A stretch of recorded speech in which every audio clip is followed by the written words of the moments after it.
प्रिय विद्यार्थियों, आज हम पढ़ेंगे अपनी ग्रामर बुक में चैप्टर नंबर 11 यानी 11, जो किससे संबंधित है, सर्वनाम से संबंधित है। इसमें हम पढ़ेंगे सर्वनाम शब्द कौन से होते हैं, यानी इसकी परिभाषा, सर्वनाम शब्दों के कितने भेद और उपभेद होते हैं, और सर्वनाम शब्दों की रूपरचना कैसे की जाती है। सबसे पहले एक इंडेक्स दी हुई है, उसमें आपको फिल करना है। एक तरफ लिखे हुए वाक्य, दूसरी तरफ है सर्वनाम का भेद। अब अंक आपको निर्धारित करने की, आपको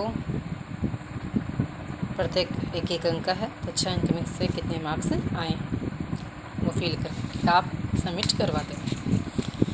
ये तो पूर्व ज्ञान की जांच से संबंधित है। अब इसमें हम पढ़ते हैं सर्वनाम शब्द। तो देखिए, सबसे पहले शब्द है जितेंद्र मेरा मित्र है। हमारे पास कुछ उदाहरण दिए हैं, उन उदाहरणों को हम देखते हैं। रुकिए, हाँ चलो देखिए, हम देखते हैं कुछ उदाहरण हमारे पास हैं। जितेंद्र मेरा मित्र है, इसके पिता नेत्र चिकित्सक हैं। चिकित्सक किसको कहते हैं? डॉक्टर, हिंदी शब्द है। उन्होंने मेरी माँ की आँख का ऑपरेशन किया, अब वह सब कुछ ठीक प्रकार से देख सकती है। अब उसके शब्द आया, देखो जितेंद्र आया पहली बार, संज्ञा है, फिर उसके आया है, उसके के बाद उन्होंने आया है, गहरी काली स्याही में देखिए, फिर वह आया है। तो ये शब्द क्या हैं? जितेंद्र के स्थान पर लिए गए हैं। तो ये सारे क्या हैं? संज्ञा के स्थान पर आने वाले शब्द हैं, इसलिए क्या हैं? सर्वनाम। ठीक है, तो आपको पता है संज्ञा के बदले प्रयोग किए जाने वाले शब्द सर्वनाम कहलाते हैं। हम इसे यूँ भी कह सकते हैं, संज्ञा के स्थान पर आने वाले शब्दों को सर्वनाम कहा जाता है। सर्वनाम के भेद होते हैं 6, जैसा कि आपका पहले भी पढ़ा हुआ है कि सर्वनाम के भेद होते हैं 6। कौन कौन से? पुरुषवाचक सर्वनाम, निश्चयवाचक सर्वनाम, अनिश्चयवाचक सर्वनाम, प्रश्नवाचक सर्वनाम, संबंधवाचक सर्वनाम और निजवाचक सर्वनाम। फिर आपको पता है पुरुषवाचक सर्वनाम के भेद होते हैं 3, उत्तम पुरुष, मध्यम पुरुष, अन्य पुरुष। उत्तम पुरुष में क्या है? जो सर्वनाम किसके लिए? बोलने वाले, सुनने वाले अथवा जिसके लिए कोई बात कही जा रही है उसके लिए प्रयुक्त करते हैं, वो पुरुषवाचक सर्वनाम कहलाते हैं। फिर बोलने वाला अपने लिए कर रहा है तो उत्तम पुरुष, बोलने वाला किसी सुनने वाले के लिए कर रहा है तो मध्यम पुरुष, और अन्य के लिए कर रहा है तो अन्य पुरुष। तो देखिए इनकी परिभाषा और इनके उदाहरण। तो जो सर्वनाम बोलने वाला, सुनने वाले अथवा जिसके बारे में कुछ कहा जाए यानी अन्य के लिए प्रयुक्त किए जाते हैं, वे पुरुषवाचक सर्वनाम कहलाते हैं, जैसे मैं, तुम, वह आदि। अब पुरुषवाचक सर्वनाम के भेद होते हैं 3, उत्तम पुरुष। उत्तम पुरुष में कौन है? बोलने वाला, ये आपको ध्यान रखना है। यानी बोलने वाला व्यक्ति अपने लिए जिन शब्दों का प्रयोग करता है वे प्रथम पुरुष या उत्तम पुरुष सर्वनाम कहलाते हैं। इसको प्रथम पुरुष भी कहा जाता है, यानी जो बोल रहा है वो पहले नंबर पे वही है, प्रथम, तो अपने लिए करता है। मैं प्रतिदिन दूध पीता हूँ, बोलने वाला अपने लिए ही शब्द प्रयोग कर रहा है। हम विद्यालय में खेलते हैं, तो वह बोलने वाला स्वयं है और उसके अलावा अन्य लोग भी हैं, तो सारे मिलकर हम बनते हैं।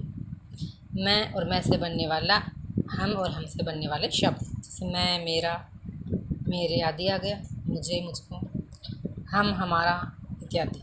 मध्यम पुरुष, बोलने वाला व्यक्ति सामने उपस्थित यानी सुनने वाले व्यक्ति के लिए जिन शब्दों का प्रयोग करता है वे होते हैं मध्यम पुरुष सर्वनाम। तुम्हें, तुम, यानी तू, तुम और तू, तुम से बनने वाले सारे शब्द इसमें आते हैं, जैसे तू, तुम, तुम्हें, तुम्हारा।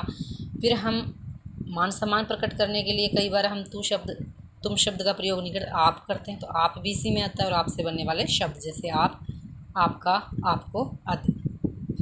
अन्य पुरुषवाचक सर्वनाम क्या हो जाएगा? बोलने वाला जिन शब्दों का प्रयोग न तो अपने लिए करता है न सुनने वाले के लिए, बल्कि किसी अन्य के लिए यानी तीसरे व्यक्ति के लिए करता है, तो वह होता है अन्य पुरुषवाचक सर्वनाम। वह मेरी बहन है, उसे मन लगाकर पढ़ना चाहिए। वह घर जा रही है, यह तुम्हारी बहन है, तो दो के लिए हो रहा है, तो ये आगे वह, वे, उसका, उन्हें, उनका, यह, ये, उसे, उन्होंने आदि पुरुषवाचक सर्वनाम के भेद हैं। अब नेक्स्ट देखिए आप, इसके अंतर्गत हम पढ़ेंगे नंबर 2। दूसरे नंबर में देखिए, दूसरे के अंतर्गत हम पढ़ रहे हैं निश्चयवाचक सर्वनाम। वे सर्वनाम शब्द जो किसी व्यक्ति या वस्तु के निश्चयात्मक संकेत करते हैं, यानी निश्चित स्थिति को बताते हैं, वे निश्चयवाचक सर्वनाम होते हैं। यह मेरी पुस्तक है, वे शीला की पुस्तकें हैं। निश्चित इशारा संकेत है, निश्चित वे पुस्तक है कौन सी, यह है। ठीक है। अनिश्चयवाचक सर्वनाम, वे सर्वनाम जो किसी निश्चित व्यक्ति या वस्तु का बोध नहीं कराते, वे अनिश्चित होते हैं। जैसे चाय में कुछ पड़ा है, पड़ा तो है कुछ, लेकिन क्या पड़ा है वो बताया नहीं, निश्चित नहीं। पेड़ के पीछे कोई खड़ा है, पेड़ के पीछे कोई व्यक्ति तो खड़ा है, लेकिन कौन है ये नहीं बताया गया, तो निश्चित नहीं है, तो हो गया अनिश्चयवाचक। प्रश्नवाचक नाम से पता लग रहा है, जिसमें प्रश्न का बोध होता है, प्रश्न किया जाता है। तो जिन सर्वनाम शब्दों का प्रयोग प्रश्न करने के लिए किया जाता है वे होते हैं प्रश्नवाचक सर्वनाम। क्या लिख रहे हो, वह कौन खड़ा है, कौन, क्या, किसे, क्यों, किस लिए, सारे प्रश्नवाचक शब्द होते हैं। इनका प्रयोग वाक्य में किया जाता है प्रश्न करने के लिए। संबंधवाचक सर्वनाम, यानी किसी वाक्य की दो बातों में संबंध दर्शाने वाले सर्वनाम शब्द संबंधवाचक सर्वनाम कहलाते हैं। जो पढ़ेगा सो सफल होगा, जो पढ़ेगा सो सफल होगा, सफल कौन होगा, जो पढ़ेगा, जो सो, जोड़ने वाले हो गए दोनों बातों को। जैसा करोगे वैसा भरोगे, जैसा वैसा, यानी जैसा करेंगे हम वैसा भरेंगे, वैसा ही हमें फल मिलेगा, जैसा करोगे वैसा फल मिलेगा, ऐसे भी हो सकता है। तो गहरी सही के अंतर्गत बता दी। निजवाचक सर्वनाम, निज का अर्थ होता है अपना, स्वयं का, तो नाम से पता लग रहा है, जिसमें क्या है, अपने लिए बात कही जाती है, निजत्व की, अपने लिए कोई बात बताई जाती है। तो जिन सर्वनामों से निजत्व का बोध होता है वे निजवाचक सर्वनाम कहलाते हैं। जैसे अपने आप, स्वयं, खुद, आप ही आप, मैं अपना काम स्वयं करता हूँ, मैं और स्वयं। आगे अपना काम अपने आप करना चाहिए, अपना काम अपने आप, तो ये सारे शब्द हैं निजवाचक, अपने लिए ही किसी बात को, कथन को कहा जाता है। अब देखिए सर्वनामों की रूप रचना कैसे होती है। इसमें एक वचन, बहुवचन और कारक के अनुसार रूप रचना है। जैसे हम पहला पढ़ते हैं, उत्तम पुरुषवाचक सर्वनाम पहले दिया, इसमें मैं और मैं से बनने वाले शब्द आ गए, हम और हमसे बनने वाले आते हैं, इसमें आपको बताया। तो देखो एक तरफ तो कारक चिन्ह दिए हैं, कारक के नाम, फिर एक वचन में कारक चिन्ह कौन सा लगाना है और बहुवचन में हमें क्या रूप होगा, कौन सा चिन्ह लगाना है। तो ध्यान से समझिए। कर्ता कारक में देखिए हम, मैं, मैंने एक वचन है, बहुवचन में होगा हम, हमने। कर्म में मुझे, मुझको, हमें, हमको। करण के हो जाएगा मुझसे, से या द्वारा होता है, आपको पता है, तो मेरे द्वारा, हमसे, हमारे द्वारा, हम लोगों से। संप्रदान में हो गया मुझे, मुझको, मेरे लिए, हमारे लिए, हम लोगों के लिए। उपादान मुझसे, हमसे, हम लोगों से। संबंध होगा मेरा, मेरी, मेरे, और हमसे बन गया बहुवचन में हमारा, हमारी, हमारे। अधिकरण में बन गया मुझ पर, मुझ में, और बहुवचन में हो गया हम पर, हम। ठीक इसी प्रकार से तू और तुमसे बनने वाले शब्द दिए गए मध्यम पुरुष का होता है। नेक्स्ट देखिए, इसके अंतर्गत देखिए दिया गया है अन्य पुरुषवाचक सर्वनाम। इसमें वह से बनने वाले शब्द हैं, संबंध में जो, जो से बनने वाले शब्द आ गए, जैसे कर्ता जो, जिसने, बहुवचन आ गया जिन, जिन्होंने। अपादान आ गया जिससे, जिनसे बहुवचन आ गया।